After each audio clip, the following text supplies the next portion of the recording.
That Washington football team is really fucking good. Everything we do is going to be about winning. Okay, we're going to learn to do things the right way, and that's the only way we're going to do them. Because if it doesn't help us, we're not doing it, man. That's just as simple as it gets. Win the Super Bowl. That's I mean it, too. You know, one of the things that the only reason you become a head coach in this league, in my opinion, is to win. That's it. That's the bottom line. If you do it for any other reason, you're wrong.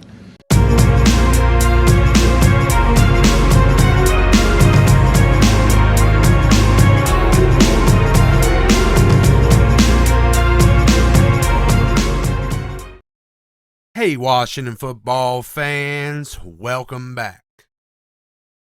So, since the dub, I've really looked into this defense wondering what's wrong.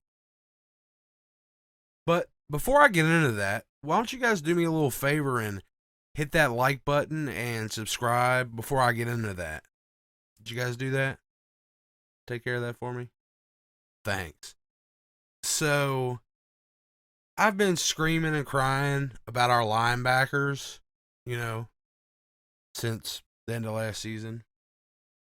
And the quality of the position might be a problem, but I don't think it's a problem for the reasons that, we've been worried about.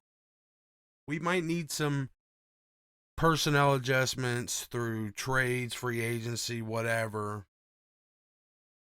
But I don't think it's as serious as, we've been harping on.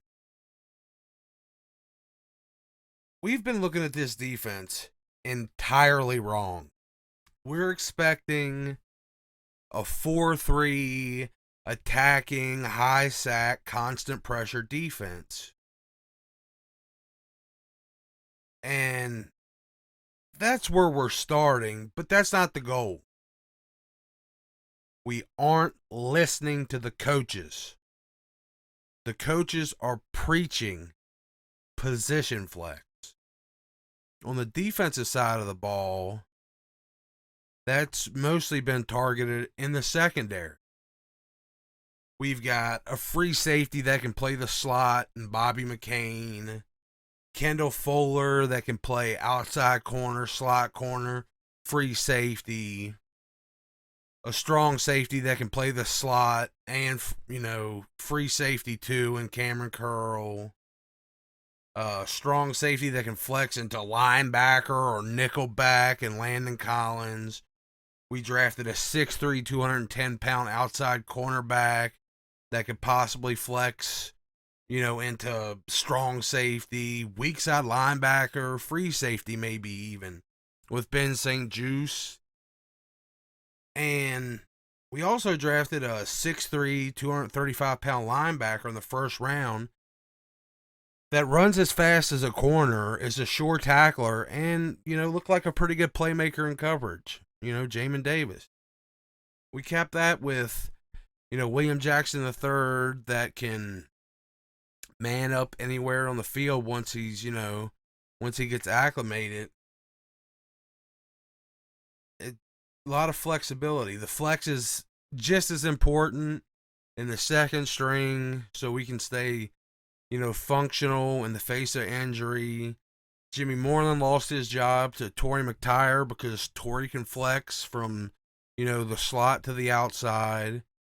Khaleke Hudson, coming in from the Viper, he can play strong safety, linebacker, nickelback, with some blitzing ability. It's kind of crazy that Hudson hasn't seen a snap yet in the regular season.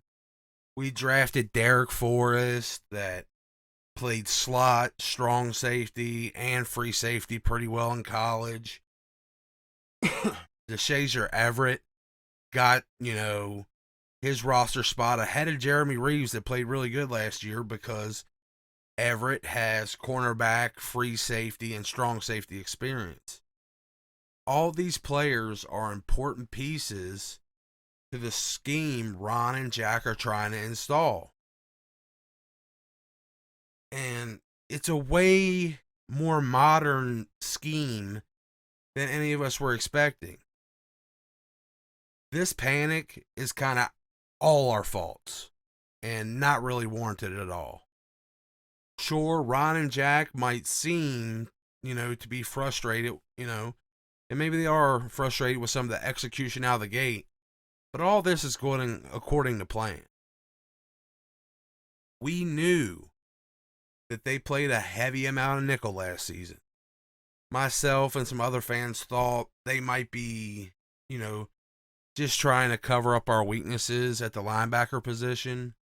And then, going linebacker in the first round, kind of made us believe like, okay, maybe we were right. We're all just behind the times. Like, we know this league's trending away from having more than 2 linebackers on the field. And we should have known that 2 of the best defensive minds in the league weren't going to stick to a dinosaur defense. I know a lot of members of the Washington football family have chanted the cult-like mantra, Ron's plan. Ron's plan. Ron's plan. Well, it seems like it might be a pretty good plan. Now, I'm not a genius X's and O's guy, but I know we've tried, different stuff from 5-man fronts and nickel formations. Speaking of 5-man fronts, I expect a speedier defensive end added, to the 5-man front, like Shaka Toney, James Smith-Williams, and Casey Toohill. We might see them, drop back into coverage to mess up, offensive timing, also. Another little wrinkle they can throw in the stuff. But we can see, the move. We can see the transition to nickel. Now, Holcomb is seeing 100% of defensive snaps so far. He's kind of their guy. But Jamin and Bostic are rotating when we go to the nickel. Most likely depending on the distance and the offensive personnel. We also saw a considerable decrease in Bostic's overall snap count this week. And that coincided with a big uptick in Cameron Curl's snaps, which is great in my opinion. And I think that's a trend that's going to continue. I think we're going to move away to almost entirely a base nickel. Especially considering, the big step up Jamin took this week from a grading standpoint. I would love to have a better player than Bostic for the times we are in like a 4-3, but seeing the direction we're going, I'm starting to get it. I was watching PFF's Eric Eager and Chris Collinsworth talk about other more modern top defenses. Then it finally sunk in. They were talking about the Bucks having a guy like Vita Vea and using 5-man fronts to eat up blocks so they can play more people in coverage. How the Chargers use Derwin James. The way the Rams use Jalen Ramsey from everything from his natural position at corner, strong safety, even a linebacker type role. They also talked about, how these 3 top level defenses do this so they can run nickel and, 4-1-6 or, dime formations to handle everything these modern pass heavy offenses can throw at them. I'll throw the Steelers in with them too. Minkah Fitzpatrick they put him everywhere just like those guys do. They combine, great pass rushers with one insanely versatile super athlete in the secondary, to disguise what they're doing in coverage to catch opponents off guard. Jack and Ron, they're following that mold. but we're getting it done in a slightly different way. We don't have the marquee Leatherman tool piece in the secondary. Neither does Tampa, really. Tampa gets it done with 2 rangy linebackers instead. We have a way better built D-line that'll be able to get pressure from all angles than those guys to be able to get more pressure. We're developing 2 rangy linebackers in, Jamin and Holcomb too. But in place of that, marquee Leatherman tool player, we have a secondary of solid Swiss Army knives, which I think can actually be a lot more dangerous when it all comes together. Opposing defenses have trouble with, Derwin James, Patrick Ramsey, Minkah Fitzpatrick popping up in unexpected places. But wait until Jack has literally our whole secondary swapping assignments. Because that level of versatility we've built on the team, matched with our pass rush, is going to be crazy. They're building not only a modern defense, but a defense designed to deal with the firepower in our division. The Cowboys get all the hype because they got Dak throwing to, Cooper and Lamb and Gallup. But we also have Galladay, Shepard, Slayton, and eventually Kadarius Toney in New York. And Philly's starting to look potentially even scarier with Rager, Smith, this Quez Watkins guy coming out of nowhere, and then a dual threat running back in Kenneth Gainwell can be a really nasty pass catching option also. I mean, I think we're going to need to use those multiple pass defending schemes. I think, we're well on our way to, nickel as our base, which I think is the future. And I see us with a ton of dime being played as well. So far, I think things are slowly coming together. I think the perceived underperformance of our D-line against the Giants was because of assignment changes. We got pretty dominant pressure early on, but after giving up some decent runs, I think Jack wanted them to concentrate on that while he was getting, things going in the secondary. That led to Jamin having, his biggest step up in development, and it's because it gave him a chance to concentrate on his coverage and using his speed. The Giants game actually gave me a huge boost in confidence after, I looked at it that way. Jamin Davis graded great, and he had a big coverage stop near the end zone. That gives me a little more faith that he's going to be okay when he's the only linebacker on the field in dime sets. The D-line was able to get pressure early and showed that they could shut down a top-tier running back on top of that. Even if he wasn't quite firing all cylinders, I think that had a lot to do with us keeping him from firing on all cylinders. The biggest problem in our secondary, I think, were caused by confusion on assignments. Going forward, this secondary is going to make less mistakes. And Jack will have it covering better, as we move to more nickel and dime.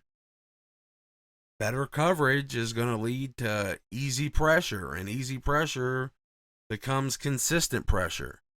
You mix consistent pressure with the flexibility of being able to disguise your coverage and move your secondary pieces around, and that's going to lead to turnovers. Turnovers, they lead to wins. We have a lot of youth on this team, and the defense is still morphing into Ron and Jack's vision. Just know this defense is going to be absolutely suffocating when it all gets going.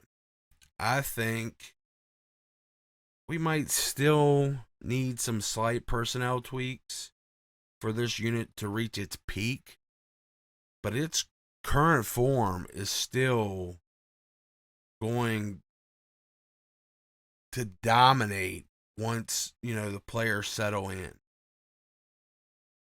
I'm really holding out hope that Heineke shows us that he is a franchise quarterback. And if not, I hope Ron and Scott find one in free agency after the year ends. Like, I've made videos about Mitch Trubisky, stuff like that. Marcus Mariota will be out there. And because I just think a player like Kyle Hamilton in the draft would be, he's being compared to Derwin James. So he would be that perfect Derwin James, Jalen Ramsey, Minkah Fitzpatrick piece in our secondary.